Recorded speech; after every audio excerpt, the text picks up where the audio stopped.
Not every legend is a myth. Some are flesh and blood. Some legends walk among us, but they aren't born, they are built. Legends are made from iron and sweat, mind and muscle, blood and vision, and victory. Legends are champions. They grow, they win, they conquer. There's a legend behind every legacy. There's a blueprint behind every legend. I'm Arnold Schwarzenegger. This is my blueprint. Arnold Schwarzenegger, 28 years old, 6'2", 240 pounds. Mr. Olympia for the past 5 years. He is preparing to defend his title this year for the last time. All Mr. Universes from the past 5 years or so come get together in one contest and to find out who's the best of all the Mr. Universes. So they created the Mr. Olympia contest, which is then the top contest, and then whoever wins that is the top bodybuilder. And you are the top bodybuilder. Right, yeah. I think that everyone knows when they get into training that you're not going to go and become a champion from one day to the next. But the question is, how can they speed up the process?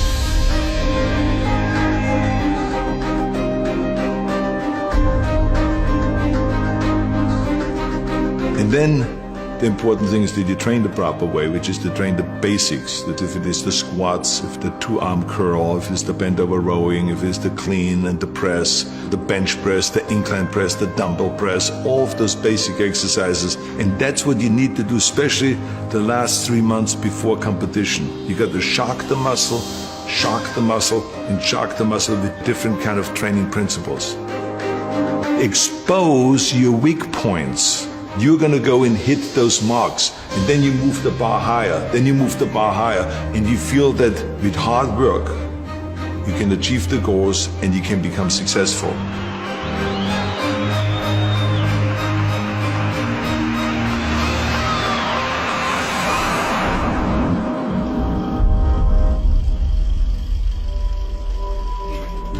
The important thing for people to recognize is that not everyone wants to be a champion.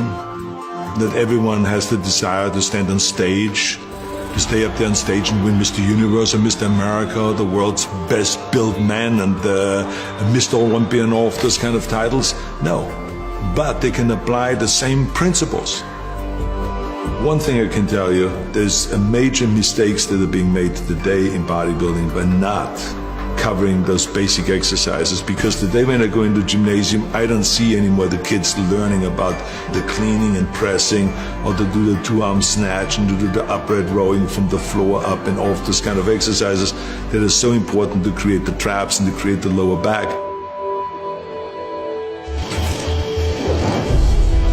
I think that the 3 exercises for chest that I have always done, the first year when I started training and the last year when I was training, is bench press, incline press in different levels. So to start low, medium and high, and then flies. I mean, to me, the flies was an exercise that gave me the full pectoral muscle development, because I went all the way out and almost hitting the ground. And I was a big believer in expanding the chest as much as possible and giving that stretch, because remember, with muscles, the important thing always is to get the stretch and to get the flex. And so to me, that going all the way out with the dumbbells as far as you can to get that stretch, and then to come in and then to have the dumbbells touch and then flex like you're doing the most muscle on top, and then going out again. Those are the kind of exercises to me that were like, you could not replace them with any machine. This was it. One of the main things, of course, in order to create size and to create muscle growth, which will sometimes the body will hit a wall. And what that basically means is that the body is saying, look, I know all your tricks. I know you're gonna start first with bench press. And then I know you're gonna walk over to the chin-up bar and do chin-ups. And then I know you're coming back to the bench press, and then you go to the chin-up bar and come back to bench press. I know that routine. I know exactly everything you do, and I am prepared for that. So you have to go and use the shocking principle. The body, and if this chest knows that I'm going to start with 135 and then I go to 225 and do 275, I'm going to go and start now with 315. And I'm going to do 20 reps with 315. And then I'm going to go and have the guys pull off plates. And then I have 225 left. And then I'm going to do another 10 reps. Then I'm going to have them take off another 45-pound plate, and then I have 135 left. And then I'm going to go to do another 10 reps. Or maybe if I can, do 15 or 20 reps. And let's see if the pectoral muscle is used to that. And then all of a sudden you will find that your pectoral muscle is shaking after that, and you don't know what to do because it's cramping and it is being tortured. And it is in pain because you've now shocked the muscle. Bend over rowing with a barbell and the T-bar rowing. I mean, any kind of a rowing exercise that gives you the thickness. Those are the exercises I always rely to, again, from the beginning to the end. There's a lot of bodybuilders that have a kind of a deficiency when it comes to the lower back and to the striation of the lower back, which you only get from stiff-legged deadlifts and from regular deadlift and from bend over rowing and all the stuff without supporting your chest. You got to let your body free and let the lower back hold you up while you're doing the bend over rowing. And we did like off the bench, balancing on the bench up to 315 pounds bend over rowing, because that's what gave you then that strength in the back and gave you the thickness of the back. Because remember, when you train the back, you need the width and you need the thickness. But you need the thickness on the lower part of the back, you need the thickness on the top of the back and the outer back and then the center back. So you got to train and find exercises for all of those different things. Curls, barbell curls. I was up doing reps with 275 in the barbell curl. Many times we would start out with a heavy weight, and do just one rep. Then have them pull off plates in the curl, but just enough that they can now do 2 reps. Then pull off plates and do 3 reps, then pull off more plates and do 4 reps after that. And so this is how I would go up until, without ever putting the bar down, to really let the bicep know, you don't know what's coming. You're not going to get used to my training method. I'm going to have all kinds of tricks up my sleeve. But I mean, it was absolutely essential to do the barbell curl to create the thickness of the bicep, to do the dumbbell curl on an incline bench, and to do the concentration curl. Because the concentration curl isolated the biceps with heavy weights, not with light weight, but with heavy weight, but to isolate it and to really concentrate and to create that peak on the outside of the bicep that you need when you do your back shots.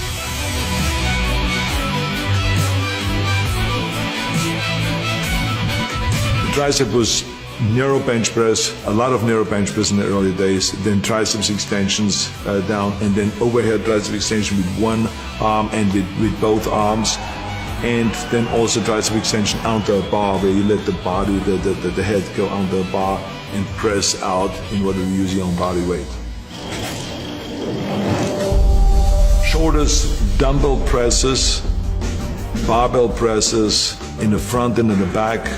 I mean, we always did the rear press behind the neck kind of presses, the military presses, the dumbbell press, which is now called the Arnold press, because it was a certain way that was done in order to really create the stretch of the front delta, to come down with the elbow here, not just to here, but to come all the way down and then to rotate out and go up and to get the full flex. And then lateral raises, and especially bent over lateral raises on a bench. That is a 45-degree bench. This is a specialty that I've learned at Vince Gironda's gym. And he had this cutout on the face where you could still breathe, where you don't have to look sideways, but you can breathe. But it is 45 degrees, and to turn your wrist outward like this. And it is a fantastic rear deltoid exercise. We many times went into the gym just as one day a week, where we went to 110-pound dumbbells and we did dumbbell presses. We did 6 reps. That's all I could do, 6 reps. So we picked up the 100 and did another 6 reps. Put them down and took the 90s and did another 6 reps. And then we picked up the 80s and we went all the way down to the 40s. and barely could do 6 reps then with the 40s. But I can tell you that I did not know where to put my arm because my deltoids were screaming. They were in pain. Why? Because I shocked the muscle. Squats is, I think, the most important exercise to create thighs, big thighs. Squats, rear squats, front squats, leg extensions, lunges, stiff-legged deadlifts, or good morning exercise with stiff legs, and a lot of leg curls. Then we sometimes, in order to shock the body in the muscle, we would switch from squats to leg press, to just load up the leg press machine and do a lot of leg press and stuff like that. There will be regular ab training that we did for abs, which is just leg raises with straight legs, leg raises with bent knees, sit-ups, Roman chair sit-ups, which gives you the 500 reps, which was an absolute necessity and we all believed in, and then crunches. Everything fits together now, and all I have to do now is get my posing routine down more perfect, which is almost impossible to do, you know. It's perfect already. Oh yeah, it's down to a point. Wait when you see it. I think the important thing is that you always go all out in every set, and that you really, don't save yourself for the next set, because that's another big mistake that a lot of people make. They say, okay, I'm going to do 20 sets, so I better take it easy in the 3rd and 4th set, and then the 5th set, and then the 10th set, because I still have 10 sets to go. But that's the wrong approach. Each set ought to be going all out. Well, I think the most important thing is that you eat the right way and that you get in the amount of protein that your body needs. And there's always, of course, a debate, how much protein does the body need? I always lived off the formula that for every pound of body weight, I want to get 1 gram of protein. The challenge, of course, is that how do you get this 250 grams into the body and have the body take it all in rather than just letting it go through. I felt like that for me, it worked best when I had 5 meals a day. There's some people that can work with 3 meals. For me, 5 meals was the answer. And the reason is because I never was a big eater. I always felt comfortable with a regular sized steak. If you give me a 10-ounce steak, even in my heyday, I was happy. And to have a little bit of vegetables, so to have some sliced tomatoes on it, and then some salad or something like that, I'm fine. In the morning, if you gave me just 3 scrambled eggs with a little bit of bacon and or sausage with some cut in tomatoes and onions, I was fine with that. The only thing is that 2 hours later, after that breakfast, I was hungry. And so when I was sitting there at Santa Monica City College, or I was on a workplace doing construction work, or wherever I was, I would pull out of my bag a little plastic container that had a cup on it that you usually use at the bar to mix things at the bar. And I would have my milk in there, and I would have my protein powder in there and everything like this, and I would just close it up and then put it in my bag. And then I would be sitting in the classroom and I would just pull it out, shake it up like that. Everyone would be looking kind of, what the hell is he doing now? And I would be shaking my protein, then just like a bartender doing all the little tricks, and then I would drink it, close it up and put it away.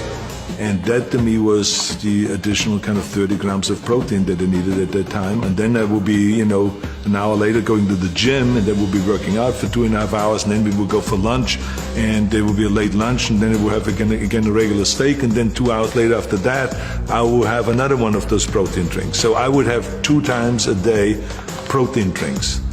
That in order to get the 250 grams of protein, because as I said, it is absolutely essential that we have enough protein so that we can really experience the muscle growth.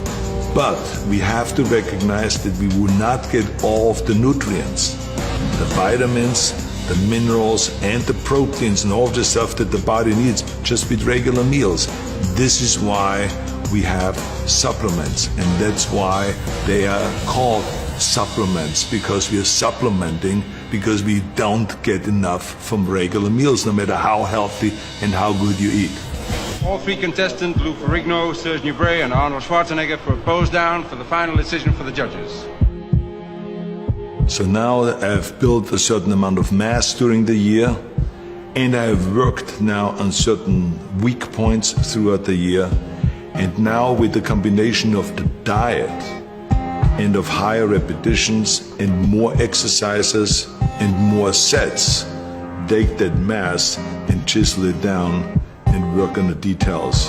And that's why I call the period before competition the most exciting period, because that's where you really have to concentrate, pay a close attention to it every day, look at yourself in the mirror in an honest way, and expose your weak points. That motivates you then.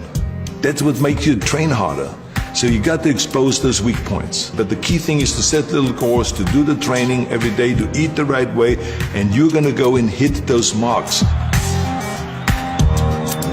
And then you move the bar higher, then you move the bar higher. It is really exciting to do that, and you feel that with hard work, you can achieve the goals and you can become successful.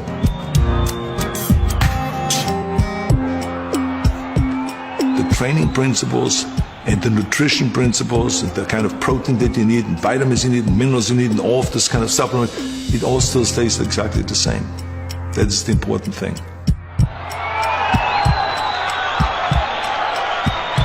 Winner, one and only, Arnold Schwarzenegger.